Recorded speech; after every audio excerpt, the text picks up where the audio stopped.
Now, I am going to admit, I am not the most avid reader out there. Definitely not. It's still a habit I'm trying to build a certain momentum upon.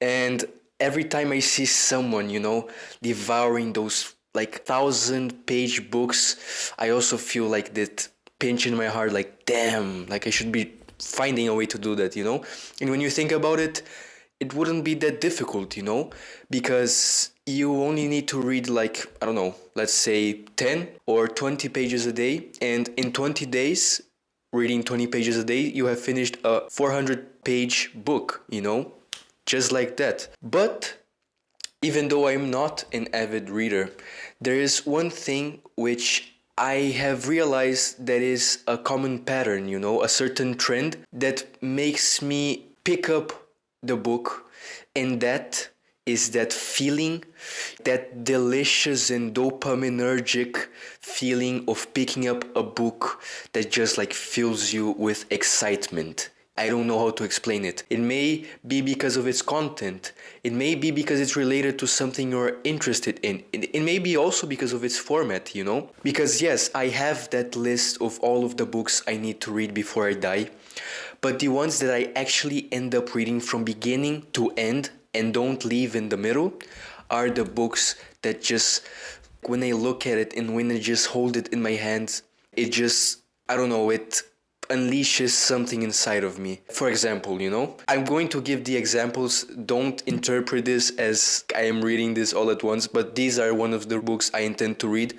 But even just like looking at them, holding them, like knowing the story behind me just fill me with the desire to pick it up and like devour what's inside, want to read. I'm saying this because I'm feeling this very strongly about this certain book right here, the Iliad. Some might say the first tragedy ever written, This is the classical Greek text from like the 8th century before Christ. Then, for example, there is this one that I actually read, which is the first story ever written, the first story that survived and is in our hands, and we discovered this in like the 1800s.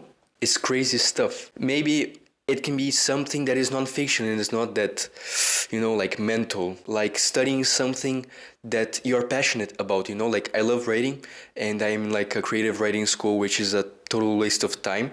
But I have found as a suggestion from a writer that I appreciate very much, a book on rhetoric, which is like the art of speaking, the art of persuasion, and I have many, many other examples right there. Like, for example, there's this other book right here, which is very attractive for its content. This is the big book of history, and it basically talks about the entire history of humanity as if it were a book for children, So it's an all-around universal approach to history. But look how beautiful this is, Like, this is what I'm talking about. This is the stuff that you look at and it just makes you want to pick it up, like, right now, I'm just giving examples because it's the ones that I'm trying to motivate myself to actually read. And the stuff about reading, it's that it's one of the most economic ways of leisure.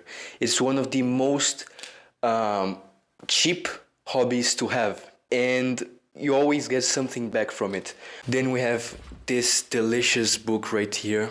I don't even know, like, this is the thing, I don't even know how I read this, This is a book of history of all of the things that Julius Caesar wrote.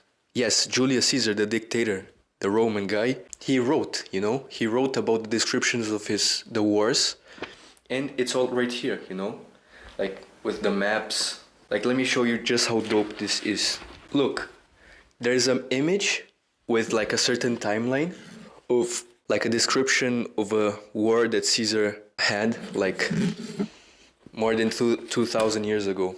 So this is the stuff that I encourage you to search, These examples right here are most definitely not going to be the examples of someone else, But don't trick yourself into buying like the Divine Comedy and thinking you're going to read it if you do not have the habit of reading. And the first thing, the best thing that you can do to entail this road is pick up a book that you are going to finish, because that is the most rewarding thing of all. Seeing how the page marker or whatever, like seeing it, how it progresses down the book until it's finished, it's one of the most sensational feelings of all. Search for the book that just by looking at it, just by holding it, just by thinking about it, looking at its font, its weight, and the way you approach it, maybe reading it casually, maybe taking notes, taking the approach you need to take to make that book undescribably yours. Search for that experience, A wise man once said that the ultimate form of sophistication is simplicity. And that is precisely what the book is, and what makes it such a phenomenal piece of technology that will outlive us, definitely.